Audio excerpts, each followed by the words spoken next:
오늘은 열왕기상 14장 21절에서 31절의 말씀을 가지고 르호보암 왕의 생애와 교훈, 이런 제목으로 함께 하나님 말씀 상고하는데요, 이 르호보암 왕에 대해서 더 자세히 알려고 하면 남유다의 왕들을 기록한 역대하 10장 31절에서 역대하 12장 16절까지 말씀 읽으면 오늘 살펴볼 르호보암 왕에 대해서 더 자세히 알 수 있습니다. 그래서 여러분들이 열왕기상을 읽으실 때 이 역대하 10장부터 12장 16절까지 읽으면 르호보암 왕에 더 자세히 기록하고 있는 것을 우리가 만날 수 있습니다. 하나님이 선택받은 이스라엘은 하나님께서 세상의 문화를 바꿀 수 있는 하나님의 나라로 세우기를 원하시는 거였어요. 그래서 먼저 요셉을 애굽에 보내시고 그 아버지 야곱과 식솔들 70명을 애굽 땅으로 이주시키셔서 430여 년 동안 국민의 숫자가 되게, 나라를 만든 국민의 숫자가 되게 하나님이 이끌어 가셨어요. 그리고 국민의 숫자가 되어지니까 이제 나라를 만들기 위해서 하나님이 약속한 땅, 영토, 그곳으로 인도하게 되는데 가나안 땅을 향해서 출애굽의 역사를 하게 되어지죠. 그때 하나님께서 80세가 된 노인 이 모세를 부르셔서 이스라엘을 이끄는 그 일을 감당케 하셨습니다. 그리고 난 다음에 가나안 땅을 정복하고 분배하는 일은 모세의 수종자 눈의 아들 여호수아에게 바톤을 이어받게 하셔서 여호수아가 가나안 정복 7년 전쟁을 통하여 이 가나안 땅을 12지파에게 분배하는 그 일을 감당하게 되지요. 정확히는 요단 동편의 2지파 반, 요단 서편의 9지파 반, 그래서 12지파에게 땅을 분배하게 되는데, 이 분배했을 때 그 땅에는 가나안 7족이 있었습니다. 다 정복된 건 아니었지만 경계를 그어주면서 이곳에 있는 가나안의 문화를 바꿔라, 이곳에 살고 있는, 세상에 살고 있는, 세상 문화에 젖어 있는 사람들의 생각을 바꿔라 라고 이야기하면서 하나님께서 가나안 땅에 입성하게 만드셨어요. 그래서 그 땅에 살게 되어졌을 때 그때를 사사시대다라고 이렇게 이야기하는 것입니다. 하나님이 보내신 그 목적이 있는데 가나안 땅을 분배받아서 살고 있는 이 이스라엘 백성들은 하나님이 주어진 사명을 잊어버리는 거예요. 그래서 그들은 어떻게 사느냐면 그때의 왕이 없으므로 각각 자기 수군에 옳은 대로 행하였더라 라고 이야기하는 것처럼 하나님이 가나안 문화를 바꾸길 원하시고 가나안의 사람들의 생활 방식을 바꾸길 원하시는데 동화되어져서 가나안 사람처럼 살아가는 모습을 갖게 되는 것입니다. 그래서 하나님께서 이제 주변의 나라들, 이방 나라들, 하나님을 모르는 이방 나라들이 이 이스라엘을 침범하게 만들어서 이 12지파가 살고 있는 그 땅을 괴롭게 만들어서 그들이 하나님을 찾고 하나님을 부르게 만드는 일을 행하셨어요. 그래서 약 350여 년의 사사시대 가운데서 12명의 사사가 있게 되어지는데, 평상시에는 행정부 장관 역할을 감당하는 모습을 가진 사사들, 이 사사들을 소사사라고 이야기하고, 그래서 주변의 이방 나라들을 통해서 이스라엘을 괴롭힐 때에 그때의 이방 나라의 침범을 막아내고 이스라엘을 지키기 위해서 일어난 사사들을 대사사 이렇게 이야기합니다. 온예, 예훗, 그리고 드보라, 기드온, 그리고 입다, 삼손, 이런 사람들을 대사사라고 이야기하고, 돌라, 야일, 그 다음에 엘론, 압돈, 이런 사사들을 도사사 이렇게 이야기하게 되어지는 것입니다. 그런데 이 사사들이 치리하던 때에 마지막 사사였던 선지자 겸 제사장, 그리고 이제 그 사사 역할을 감당했던 사무엘 때에, 그때에 사무엘상 8장 5절에 이스라엘의 12지파의 대표들이 찾아오는 거예요. 사무엘에게 찾아와서 이렇게 말합니다. 우리에게 왕을 세워주십시오. 블레셋도 왕이 있고 애굽에도 왕이 있고 암몬에도 왕이 있고 모압에도 왕이 있고, 그런데 우리만 왕이 없습니다.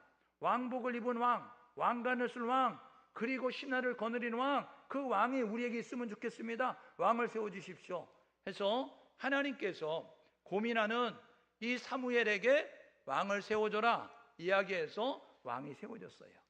그래서 3명의 왕이 치리할 때를 통일왕국시대다라고 이렇게 이야기하게 되는 것입니다. 그런데 통일왕국시대로 이스라엘이 지성되지 아니하고 이제 분열왕국이 되는 때가 있는 거예요. 그게 어느 때냐면 솔로몬이 죽고 난 다음에 북이스라엘과 남유다로 이 이스라엘이 나뉘어지는 일이 있게 되어졌다는 것입니다.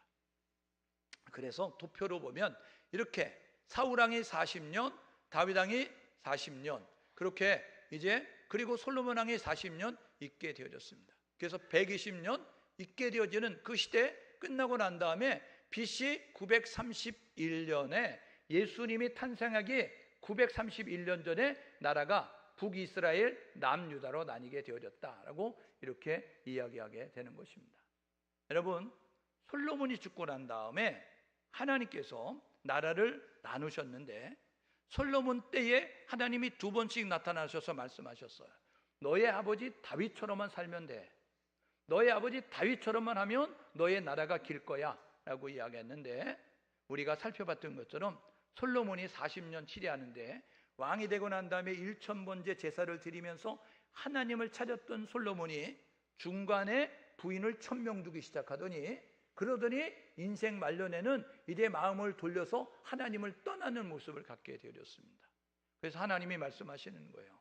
내가 너의 행위를 봐서는 지금 나라를 찢어야 되는데 너의 아버지 다윗이 나에게 한 일이 너무 많아, 너무 잘한 일이 많아. 그래서 내가 너의 아버지의 그 믿음을 봐서, 행적을 봐서 내가 너 때는 나라 찢지 않지만 너 죽고 나면 나라 찢는다 라고 말씀하셨어요. 그래서 솔로몬 죽고 나니까 나라가 갈려지게 됐습니다. 그때가 언제냐? 931년입니다. 그래서 여러분, 북이스라엘, 여기 보면 북이스라엘 그리고 남유다라고 하는 그 이제 나라로 나뉘어지게 되어졌다는 것입니다. 여러분, 북이스라엘은 10지파가, 12지파 가운데 10지파가 이제 여로보암이라고 하는 왕을 세워가지고 시작을 하게 되어졌는데, 이 북이스라엘은 9개의 왕조가 있게 되어졌습니다. 9개가 왕조가 있었다는 것은 9번의 쿠데타가 일어났다는 것입니다. 그래서 여로보암 그리고 나답, 그런데 바하사 때에 나답을 죽이고 자기가 왕이 되는 거예요. 그래서 여로보암 왕국, 그 다음에 바하사 왕국, 그 다음에 시므리 왕국, 그 다음에 오므리 왕국, 그 다음에 예후 왕조, 이러면서 9번의 신하의 쿠데타를 통하여서 나라가 이제 왕이 바뀌는 모습을 갖게 됐는데, 그런데 그때에 북이스라엘은 19명의 왕이 있었습니다.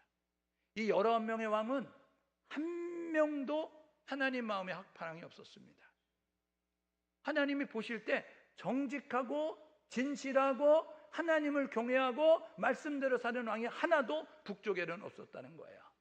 그래서 하나님께서 이 북이스라엘을 그 당시에 세계 최강국인 아수르라는 나라를 통해서 멸망시키게 되어지는데, 언제 멸망당하느냐? 931년에 시작됐던 나라가 722년에 멸망당합니다. 210년 만에 북이스라엘은 완전히 멸망당하게 된 거예요. 남유다는요, 솔로몬의 아들 르호보암이 왕이 됐습니다. 2지파 가지고 남쪽 예루살렘을 중심으로 해서 왕이 돼서 다윗 왕조로 흘러가게 되어지는데 20명의 왕이 있게 되어졌어요. 2번의 신하가 쿠데타가 일어나거든요. 그런데 북이스라엘은 전혀 다른 모습을 가졌습니다. 어떤 모습이냐면 왕을 죽였어요. 그런데 그 신하가 자기가 왕이 되지 아니하고 왕의 아들을 왕으로 추대해서 왕으로 세우는 모습을 가져요. 그래서 이 남유다는 다윗의 왕조로 흘러가는 모습을 갖게 되어졌다는 것입니다. 20명의 왕이 있었는데 남쪽에는요 20명의 왕권데 8명의 왕은 하나님 보시기에 마음의 합한 왕이었어요. 하나님을 경외했어요. 말씀대로 순종하면서 말씀을 준행하며 살았어요.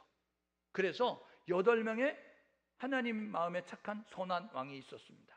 북이스라엘은 전혀 다른 모습을 가졌는데, 그런데 그럼에도 불구하고 남유다도 하나님을 등지고 우상을 만들고 이 타락한 그러한 모습을 가져서 결국 아수르 다음에 세계 최강국이 된 바벨론에 망하게 되는 것입니다. 그때가 언제냐면 931년에 시작됐던 나라가 586년에 멸망당하게 되어졌어요. 그래서 70년 포로 생활하고 포로 귀환하는 일이 있게 되어졌다는 것이죠. 그래서 이 분열 왕국 시대를 나누면 이렇게 나누는 거예요. 북이스라엘의 여로보암이 북이스라엘을, 남유다의 솔로몬 아들이 르호보암이 남유다를 만들게 되어졌는데, 이 주변에는 애굽, 그리고 이 에돔, 그리고 모압, 그리고 암몬, 그리고 바산과 아람, 그리고 시돈, 두로라고 하는 그 나라들로 둘러싸여져 있는 것이 남유다, 북이스라엘이었다라고 말씀을 드릴 수가 있습니다. 여러분, 인생은 선택의 연속선상에 놓여져 있습니다. 우리는 오늘도 선택해서 여기 있는 것입니다. 오늘도 주의 날이지만 교회를 갈 거냐 말 거냐, 예배를 드리러 갈 거냐 말 거냐, 우리가 선택하고 결정해서 이 자리에 있는 거예요. 그러니까 선택의 순간에 아유 날씨가 좋은데 아이고 오름을 올라가야지, 아이 날씨가 좋은데 세상 일을 해야지, 이런 모습 가지고 세상으로 갈 수도 있었는데 우리가 선택한 거예요. 예배를 드리는 자리에, 그리고 하나님을 만나는 자리에, 그 자리로 가자라고 결정하고 선택해서 이 자리에 있게 됐다는 것입니다. 여러분, 우리는요 태어나서 죽을 때까지 계속 선택하는 겁니다. 그래서 사르트르는 이렇게 얘기한 거예요. 인생은 출생과 생과 사 가운데서 계속 선택하는 것이다. B와 D 사이의 C다 라고 말씀하게 되어졌습니다. 선택은 자유입니다. 결정은 자유예요. 그런데 우리가 선택할 때, 결정할 때 무엇을 가지고 선택하느냐, 무엇을 보고 선택하느냐, 그것은 자유이지만 우리가 선택한 결과는 우리가 받아들일 수밖에 없다는 거예요. 여러분, 신명기는 하나님께서 가나안 땅에 들어갈 광야 2세대에게 다시 한번 하나님의 말씀을 상기시키는 율법서입니다. 그래서 제2율법서다라는 별명을 가지고 있는 신명기 30장 15절에 보니까 이렇게 말합니다. 뭐라고 이야기하냐면, 하나님께서 내가 너희 앞에 생명과 복, 사망과 화를 두었다라고 이야기하는 거예요. 이스라엘 백성들에게 가나안 문화, 세상의 시스템, 세상의 전통, 세상의 방식이 점철되어 있는 가나안 땅에 들어갈 사람들에게 하나님이 말씀하는 거예요. 모세를 통해서 너희 앞에 생명을 놓았고 사망을 놨다. 하나님의 축복을 놨고 하나님의 그러한 이제 징계가 놓여져 있다라고 이야기하는 거예요. 너희들 선택하라는 거예요. 여러분, 예레미야 21장 8절에 뭐라고 하면 이렇게 이야기합니다. 예레미야를 통해서 하나님께서 남유다가 멸망할 그러한 이제 징조가 가까운 때에 예레미야 선지를 통해서 하나님 말씀하시는데, 내가 너희 앞에 생명의 길과 사망의 길을 놓았다, 이렇게 이야기하는 거예요. 너희들 사는 길이 있고 죽는 길이 있어 이야기하면서 예레미야 선지를 통해서 이 남유다의 백성들에게 사는 길을 선택하라 라고 말씀하고 있습니다. 인간의 몸을 입고 이 땅 가운데 오셔서 하나님의 구속사역을 이루셨던 예수 그리스도, 그분이 산상수훈 가운데서 마태복음 7장 여러분 그 13절 이하에 보게 되니까 무슨 내용이 있냐면 이런 내용이 있어요. 좁은 문으로 들어가라. 멸망으로 인도하는 크고 넓어 그리로 가는 자가 많지만 그 길은 사망의 길이라는 거예요.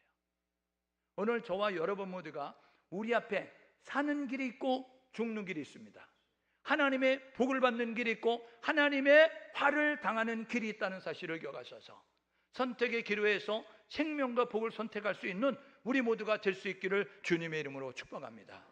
오늘 한 인물을 살펴볼 터인데, 이 한 인물, 이 사람은요 잘못된 선택에 잘못된 결정으로 말미암아 인생이 꼬여서 그래서 하나님 앞에 인정받지 못한 모습을 가졌던 사람임을 우리가 배우게 된다는 사실입니다. 인생은 한 번뿐이죠. 그래서 인생은 일생이다라고 이야기하는 거예요. 한 번 사는 거예요. 두 번 사는 것이 아니라. 그러니까 한 번뿐인 인생 헛송세월하지 말고 낭비하지 말고 저와 여러분 모두가 하나님 앞에 섰을 때 잘했다 칭찬받아야 되는 거죠. 히브리서 9장 27절에 이렇게 말합니다. 사람이 났다 죽는 것은 정한 것이고 그 후에는 심판이 있다라고요. 여러분, 세상 사람들은 뭐라 그래요? 죽으면 끝이야 라고 이야기하는데 죽으면 끝이라고 성경은 말하지 않습니다. 사람이라다 죽는 건 정한 것이야. 그런데 그 이후에는 죽으면 끝이 아니라 그 후에는 반드시 하나님 앞에 심판받는다는 거예요. 그래서 심판대 앞에 서면 나뉘어지게 되는데, 생명과 복으로 나뉘어지는데, 영생과 영벌로 나뉘어지게 되는데, 착하고 충성된 종으로, 악하고 게으른 종으로 나뉘어지게 된다는 것입니다. 오늘 나의 모습이 착하고 충성된 종입니까? 아니면 나의 모습이 악하고 게으른 종입니까? 오늘 저와 여러분 모두가 자신을 진단하고 하나님 앞에 섰을 때 부끄럽지 않기 위해서 최선과 열심을 다하여서 착하고 충성된 종이 돼서 영생을 누릴 수 있는 우리 모두 될 수 있기를 주님의 이름으로 축복합니다. 우리 위야무야 살아갈 인생이 아니라고요. 우리는 대충 얼렁뚱땅 살아갈 인생이 아니라고요.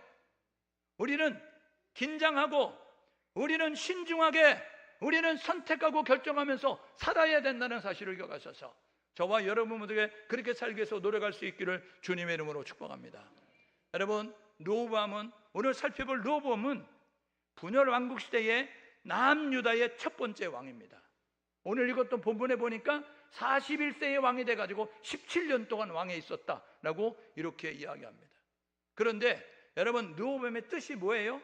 솔로몬이 아들을 낳았어요. 이름을 지어야 되는데 나의 뒤를 위해서 왕이 될 자식이니까 이렇게 이름을 지어야 되겠다라고 이야기하면서 이름을 지었는데 르호보암입니다.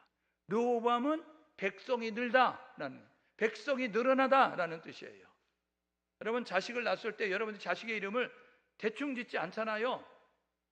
여러분들이 의미를 두어서 소원을 담아서 이런 인물이 되면 좋겠다 하는 바람을 가지고 이름을 짓는 것처럼 이 솔로몬이 아들을 낳았을 때 르호보암, 이건 뭐냐면 백성이 늘어나다라는 뜻을 가지고 있는 이름을 지었다는 거예요. 내 아들 때는 나보다 백성이 더 늘어나면 좋겠어. 내 아들 때는 내가 다스리는 나라보다 더 컸으면 좋겠어. 이런 마음 가지고 이름을 지었다는 거예요. 솔로몬의 부인이 몇 명이에요? 1000명입니다.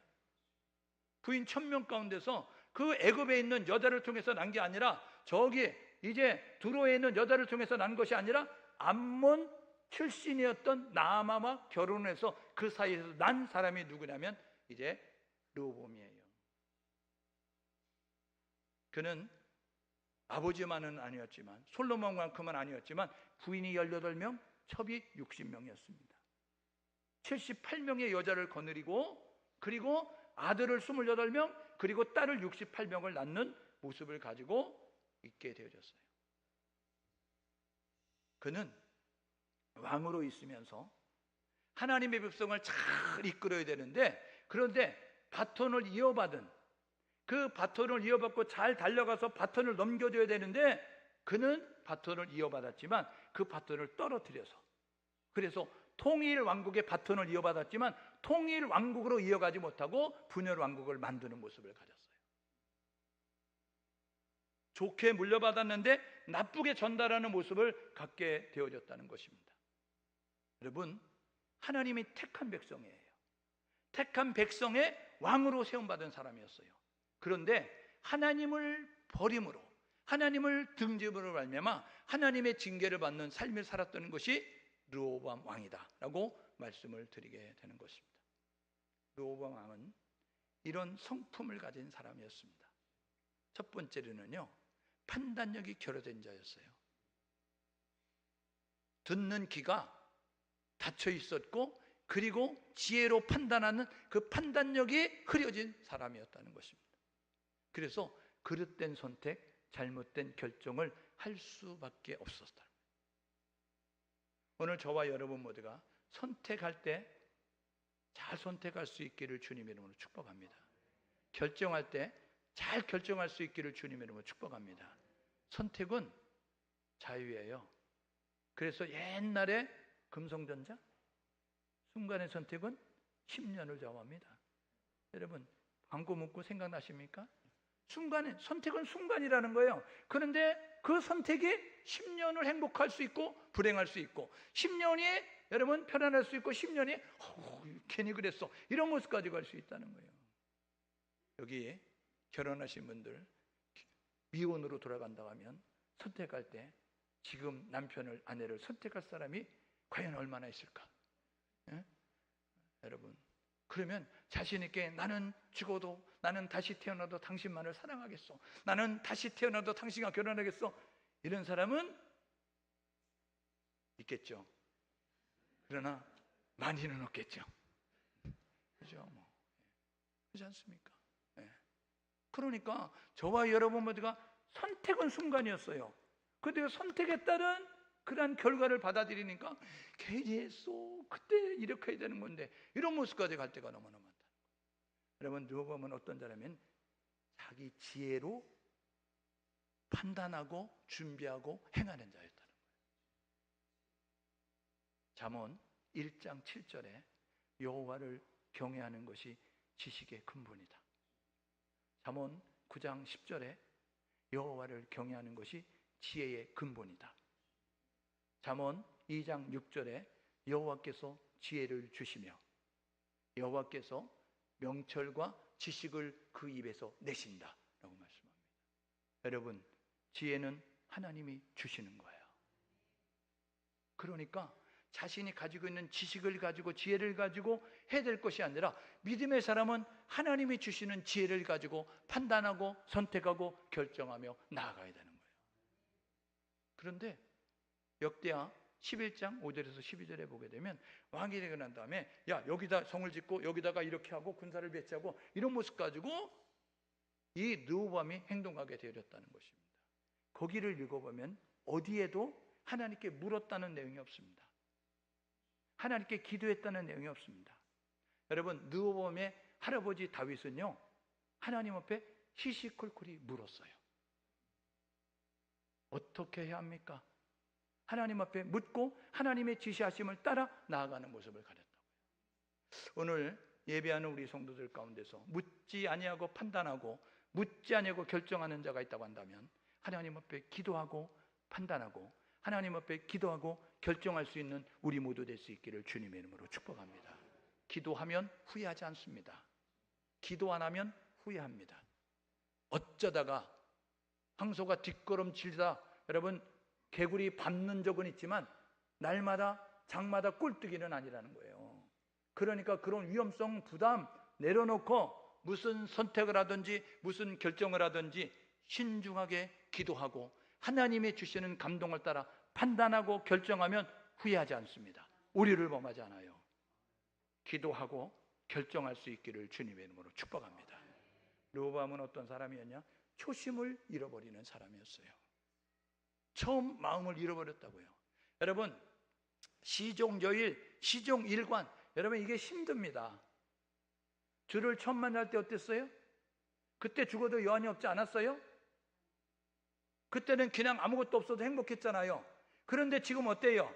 주를 만나고 나서 10년, 20년, 30년, 40년 되어지니까 주를 만났을 때는 당장 죽어도 여한이 없다, 빨리 주님 오셨으면 좋겠다, 이런 모습을 가졌는데 이렇게 삶을 살다 보니까 욕심이 들어와서 이제는 어떤 모습을 가냐면 주님 안 오시면 안 되나? 꼭 오셔야 되나? 이런 모습 가지고 있는 거고, 온다고 한다면 내 때 오지 말고 내 다음 때 오면 좋겠다, 이런 모습 가지고 우리가 살고 있다는 거예요.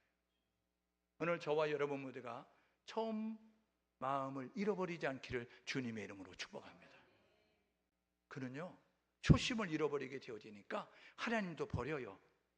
그리고 율법도 버린다고요. 그래서 자기가 중심이 돼서 나아가는 것입니다. 내 감정대로, 내 지식대로, 내 경험대로, 내 생각대로 삶을 살게 되어지는 거예요. 그래서 하나님의 징계가 임하였어요. 오늘 읽었던 애굽의 시삭이 침범했다잖아요. 언제? 왕이 된 지 5년 만에. 5년 만에 왕이 된 지 5년 만에 애굽의 시삭이 침범하게 되어졌는데, 그때의 스마야가 말하는 거예요. 선지자 스마야가 뭐라고 이야기하냐면, 왕이요, 방백들이요, 신하들이요, 들으십시오. 하나님께서 당신들이 하나님을 버려서, 당신들이 하나님 말씀을 버려서 하나님이 애굽의 나라를 통해서 당신들에게 심판하시는 것입니다. 그랬더니 역대하 11장 6절 이하에 보게 되면 이 왕과 방백들이 겸비하여 스스로 낮아져서 하나님을 찾고 하나님께 기도하면서 하나님께서 징계의 소리를 낮추셨어요. 여러분, 이 마음이 연약한 모습을 가지고 있었던 이 르호보암은 그 잘못된 것을 지적받으니까 아, 내가 잘못했구나 회개할 줄 아는 모습을 가졌어요. 그런데 그것이 습관적이 됐다는 거예요. 그게 반복이 됐다는 것입니다. 여러분, 그렇게 결단하고 돌아섰으면 다시는 그 길을 가지 않고서 노력하는 모습을 가져야 되는데, 역대하 12장 14절에 보니까 심지가 약하여서 그 어떤 모습을 가져야, 마음을 굳게 하지 못하여서 악을 행하였다라고 이야기합니다. 악을 행하다가 하나님이 선지자를 통해서 음성을 듣고 돌이켰었는데, 그러면 바른 길을 걸어가야 되는데 다시 돌이켜서 악을 행하는 그 옛날의 모습으로 돌아가게 됐다라고 말씀하고 있는 거죠. 여로보암의 실수는요, 첫 번째가 잘못된 결정을 내린 거죠. 남극을 탐험할 때 두 탐험대가 출발을 했어요. 하나는 아문젠을 중심으로 한 탐험대, 하나는 군대 출신이었던 스콧 대령을 중심으로 한 이제 탐험대가 출발을 하게 됐습니다. 야, 우리가 먼저 저 남극에 깃발을 꽂아야 돼. 우리가 먼저 저 남극을 이제 정복하는 그러한 이제 영광을 누려야 돼. 라는 모습 가지고 출발을 했습니다. 그런데 가다가 조난의 위기를 당했어요. 아문제니가 그 일행들은 그곳에 살고 있는, 남극에 살고 있는 에스키모가 하는 소리를 듣고 그 행진을 멈추게 되었어요. 이대로 가면 죽습니다. 이대로 가면 정복하기 전에 다 죽습니다. 그러니까 전열을 정비해서 다시 도전해야 됩니다 라고 이야기하는 그 땅에 살고 있는 에스키모의 조언을 듣고 그들은 멈췄어요. 스콧 대령은, 그 일행들은 어떻게 했느냐면, 이제 그것에 가면 죽습니다, 정비해야 됩니다 라는 모습 가지고 이야기했을 때, 야, 군인 정신으로 돌격 앞으로. 그래서 그들은 조언을 무시하고 그들은 진행을 하게 됐어요. 남극은요, 아문젠과 그 일행을 통해서 정복이 됐고 깃발을 꽂게 됐어요. 스콧 대령을 따랐던 모든 그 탐험대원들은 중간에서 동사에서 다 죽게 됐다는 것입니다. 여러분, 선택은 사느냐 죽느냐의 길입니다. 선택은 하나님이 기뻐하는 것이냐 하나님이 기뻐하지 않는 것이냐, 여러분, 결정되는 것이라는 거예요. 오늘 저와 여러분 모두가 잘못된 선택을 했던 르호보암을 통해서 나는 올바른 선택을 하고 있는가, 나는 올바른 결정을 하고 있는가 돌아보면서 바른 선택을 하기 위해서 하나님의 지혜를 구하고 하나님의 응답을 구하면서 기도하면서 선택할 수 있는, 결정할 수 있는 우리 모두 될 수 있기를 주님의 이름으로 축복합니다. 두 번째로는요, 그는요, 오늘 읽었던 말씀에 보니까 산 위에 푸른 나무 아래에 신상을 만들었다, 아세라 신상을 만들었다라고 이야기하잖아요. 우상을 만들어 놓는 거예요. 여러분, 하나님이 주신 이스라엘 백성들이 주신 십계명 가운데 두 번째 계명이 뭡니까? 하늘에 있는 형상, 땅에 있는 형상, 물속에 있는 형상, 어떤 형상이든지 만들지 말고 절하지 마라. 이게 하나님이 주신 것입니다. 그런데 하늘에 푸른 산 위에 푸른 나무 아래에 신상을 만들어 놓는다? 우상을 만드는 거잖아요. 하나님은요, 우상을 가장 싫어하십니다. 하나님보다 더 좋아하고 하나님보다 더 의지하고 하나님보다 더 사랑하는 것을 하나님이 싫어하는데 그 일을 행하는 모습을 갖잖아요. 여러분, 오늘 본문에 보니까 남색하는 자, 이 남색은 뭐냐면 남자들끼리 성행위 하는 거예요. 동성애라고요. 여러분, 그것을 묵인하고 방조하는 모습을 가지고 있었다는 거예요. 그리고 그 백성들이 가증한 일은 뭐냐면 구역질이 날 정도로 혐오스러운 거예요.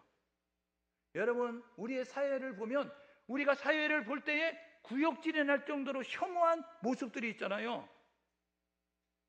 여러분, 그게 가증한 일이라고요. 그런데 르호보암 왕시대 때 그런 일이 있었다는 거예요. 하나님이 싫어하는 일, 하나님이 기뻐하지 않는 일, 그 일들을 행하는 모습을 갖는 그러한 실수를 범하게 되어졌어요. 세 번째로는요, 역대하 12장 1절에 견고하고 강성해지매, 이렇게 이야기한다고요. 여호와께서 이 르호보암이 견고하고 강성해지도록 만들었어요. 그랬더니 12장 1절에 뭐라 그러면, 찾아보세요. 여러분, 역대하 12장 1절에 뭐라 그러면 하나님을 버렸다. 역대하 12장 5절에 견고하고 강성해지게 되어지니까 그들이 하나님의 율법을 버렸다. 하나님을 말하지 않는 게 아니라니까요. 르호보암과 남유다 백성들 하나님을 말한다니까요. 하나님을 말하는데 하나님을 경외하지 않는 거예요. 경외는 두렵고 떨리는 마음으로 바라보는 것입니다. 두렵고 떨리는 마음으로 의식하는 거예요. 그런데 하나님을 말하지만 하나님을 경외하지 않는, 하나님을 말하지만 하나님의 말씀대로 살지 않는 모습을 가진 것이 르호보암이었다는 거예요. 여러분, 우리 한국교회가 하나님을 경외합니까? 많이 흩어졌어요. 우리 교회가 하나님을 말하지는 않지 않습니다. 하나님은 말합니다. 여러분, 사역자들이 하나님을 말합니다. 여러분, 예배드리는 성도들이 하나님을 말한다고요. 하나님은 살아계셔, 하나님은 어디나 계셔, 하나님 불꽃 같은 눈으로 우리를 살피셔, 이렇게 말하지만 정말 하나님을 두려워하셔요? 하나님을 두려워하세요? 아니요. 하나님은 성전에만 계세요. 그래서 내가 세상에서 하는 일은 몰라요? 내가 가정에서 하는 일은 몰라요? 내가 직장에서 하는 일은 몰라요? 그러니까 막상 하는 거 아니에요? 하나님의 말씀대로 살지 않잖아요. 내 감정대로 살죠? 내 지식대로 살죠? 내 경험대로 살죠? 그렇게 살아가는 거예요. 여러분, 오늘 한국교회가 하나님을 경외해야 합니다. 오늘 한국교회 성도들이 하나님 말씀대로 살아야 됩니다. 성전 뜰만 밟으면 안 돼요. 표면적 유대인만 되면 안 된다고요. 예? 몇십 년 예수 믿었다, 이거 자랑거리가 아니고요. 내가 교회에서 뭐다, 이거 자랑거리가 아니라니까요. 내 안에 예수가 있냐는 거예요. 내 안에 복음이 있냐는 거예요. 내 안에 하나님의 말씀대로 살고자 하는 그러한 다짐과 결단이 있냐, 지금 우리에게 물어보고 있다는 것입니다. 하나님을 버리지 않는, 하나님 말씀대로 살아가는 우리 모두 될 수 있기를 주님의 이름으로 축복합니다. 네 번째로는요, 이 르호보암은 왕이에요. 백성들을 이끌어야 된다고요. 바른 길로 이끌어야 된다고요. 사는 길로 이끌어야 된다고요. 근데 어떻게 했어요? 잘못 인도하잖아요. 지금 왕이 푸른 나무 아래 산 위에 신상 만들어 놓고 남색하는 자 그냥 내버려 두고, 그리고 여러분 우상을 만들어서 그런 일을 행하는 것을 내버려 두는, 가증한 일을 행하는 것을 그냥 묵인하고 내버려 두게 되니까 백성들이 그래도 되는가비요? 하면서 살잖아요. 베드로전서 2장 9절에 이렇게 말합니다. 너희는 왕 같은 제사장이요, 거룩한 나라요, 하나님의 소유가 된 백성이다. 여러분, 교회가 거룩한 나라입니다. 여러분, 성도들이 왕 같은 제사장입니다. 하나님이 우리를 통해서 세상에 선한 영향력을 끼치길 원하는 거예요. 세상에 바른 이 길로 인도하는 역할을 감당하길 원하는 것입니다. 여러분, 그런데 교회가 잠자잖아요. 교회가 벙어리잖아요. 짓지 못하는 괴가 됐잖아요. 보지 못하는 맹인이 됐잖아요. 듣지 못하는 귀머거리가 됐잖아요. 오늘 저와 여러분 모두가 동성애가 죄라고 말할 수 있기를 주님의 이름으로 축복합니다. 동성애는 죄입니다. 알코올 중독자, 도박 중독자, 여러분 게임 중독자, 치료받아야 될 대상인 것처럼 동성애자는 치료받아야 될 대상이라고요. 우리가 그들을 원수 취급하지 않아요. 그들을 미워하지 않아요. 그들은 의지가 약해서 그것에 넘어져서 도박을 끊지 못하고 술을 끊지 못하고 여러분 게임을 끊지 못하는 것처럼 그들은 성중독자가 되어졌기 때문에 그들을 여러분 회복시킬 수 있도록 우리가 기도하고 돌봐줘야 될 사랑의 긍휼하게 될 대상이라는 거예요. 그런데 동성애를 묵인하는 교회가 가만히 있게 되어지니까 세상이 뭐라 그래요? 동성애가 죄가 아닌 것처럼 살아가잖아요. 여러분, 예수 외에 구원이 없습니다. 오직 예수를 통해서 구원받습니다. 그러니까 사람의 비율을 맞추기 위해서 타종교회 대화 협의를 하기 위해서 모든 종교에 구원이 있다라고 이야기하는 것은 이거는 속이는 거라고요. 이건 하나님 앞에 심판받을 일이라고요. 성경은 뭐라 그러냐면 내가 길이고 진리고 생명이니 나를 통하지 않고는 아버지께로 갈 수 없느니라 말씀합니다. 예수 통해서 하나님께 가는 것입니다. 우리 구원은 예수를 통해서 구원받는 교회가 있어서 저와 여러분 모두가 교회가 폐쇄되는 한이 있어도, 교회가 세상에 의해서 여러분 막혀지는 한이 있어도 우리는 진리를 외칠 수 있는 교회가 될 수 있기를 주님의 이름으로 축복합니다. 예수가 구원자예요. 여러분, 우리는 성경대로 신앙생활해야 됩니다. 그런데 짓지 못하는 개가 돼서, 여러분 보지 못하는 맹인이 돼서 듣지 못하는 귀머거리가 돼서 그냥 우리끼리 자기들만의 리그로 자기들끼리 모여가지고 예배드리고 떡해먹고 교제하고 이것에 만족하는 모습을 가지면 안 된다는 거예요. 지금 세상은 급변하잖아요. 세상은 타락하잖아요. 사단은 때가 얼마 남아 가진 방법을 써서 할 수 없는 색한 자도 무너뜨리는 모습 같잖아요. 교회여 깨어날 수 있기를, 성도여 깨어날 수 있기를 주님의 이름으로 축복합니다. 바른 길로 인도해야 된다고요. 바른 길로 안내해야 된다고요. 우리가 진리를 외치고 정의를 선포하고 그래서 공법을 물같이 정의를 하수같이 흘러넘칠 수 있는 모습이 될 수 있기를 주님의 이름으로 축복합니다. 이렇게 징계받잖아요. 하나님을 잊어버리니, 말씀을 떠나니 개인적인 징계, 가정적인 징계, 국가적인 징계가 오는 거예요. 평가가 어떻게 됐어요? 악하다 평가 내렸다니까요. 여러분, 하나님 앞에 서는 날 한 번뿐인 인생인데 우리는 다 하나님 앞에 서거든요. 언제인지 모르지만 그때 악하고 게으른 종이라 평가받을 것인지 착하고 충성들이 평가받을 것인지 여러분이 결정하는 것입니다. 두 번째로는요, 가정적인 징계가 있는 거예요. 삶이 평안하지 않은 거예요. 그래서 평생 전쟁했어요. 그의 아들도 평생 전쟁하게 되었다고요. 왜요? 하나님이 보호자가 안 된 거예요. 하나님이 보호막을 거두신 거예요. 그래서 그는 르호보암은 여로보암과 전쟁하고 그 아들 아비야는 여러분 여로보암과 계속해서 전쟁하게 됐다는 거예요. 오늘 저와 여러분 모두가 하나님의 보호하심과 인도하심의 축복이 있기를 주님의 이름으로 축복합니다. 세 번째로는요, 국가적인 징계가 있는 거예요. 여러분, 교회가 잘 되면 지역이 잘 됩니다. 여러분, 우리가 살면 한국이 사는 거예요. 여러분, 믿음의 사람들이 살면 이 온 열방이 하나님의 놀라운 축복을 받게 되는 것입니다. 우리가 잘못하면 세상이 힘들어지는 거예요. 고통당하게 되는 것입니다. 책임의식을 가지고 저와 여러분 모두가 똑바로 살 수 있기를 주님으로 축복합니다. 이렇게 결단하고 사십시오. 선택의 순간에, 판단의 순간에 올바르게 선택하고 판단할 수 있는 실력을 기를 수 있기를 주님의 이름으로 축복합니다. 하나님의 지혜를 구하십시오. 보는 것 가지고 보여지는 것 선택하지 말고 하나님의 지혜를 구해서 위로부터 주시는 지혜와 능력을 얻고 판단하고 선택하고 결정할 수 있기를 주님의 이름으로 축복합니다. 보이는 것은 잠깐이고 보이지 않는 것은 영원합니다. 보이는 것은 잠깐이에요. 보이는 것은 작다고요. 보이지 않는 것이 더 크고 중요하다고요. 하나님을 계산해 놓고 선택하십시오. 두 번째로 해야 될 뭐냐면 하나님 말씀 중심으로 살 수 있기를 주님의 이름으로 축복합니다. 여러분의 중심이 하나님이 돼야 되는 거예요. 여러분의 중심이 말씀이 돼야 되는 거예요. 그런데 교회가 하나님을 잃어버리고 말씀을 잊어버려서 우리가 세상의 기술과 세상의 전통과 세상의 가치관과 세상의 방식이 들어와서 세상적인 것을 가지고 판단하고 결정하는 모습이 되면 안 된다는 것입니다. 살아계신 하나님, 하나님의 말씀에 입각해서 행동할 수 있기를 주님의 이름으로 축복합니다. 세 번째로 해야 될 뭐냐면 이끄는 능력을 기를 수 있기를 주님의 이름으로 축복합니다. 영향력을 발휘하는 거예요. 영향을 받는 자가 아니라 영향을 끼치는 자가 돼. 우리는 왕같은 제사장이라니까요. 너희는 세상의 빛이고 소금이다라고 이야기하면서 야, 너희들 빛처럼 소금처럼 세상에 영향력을 발휘하며 나아가야 돼 라고 말씀하고 있고요.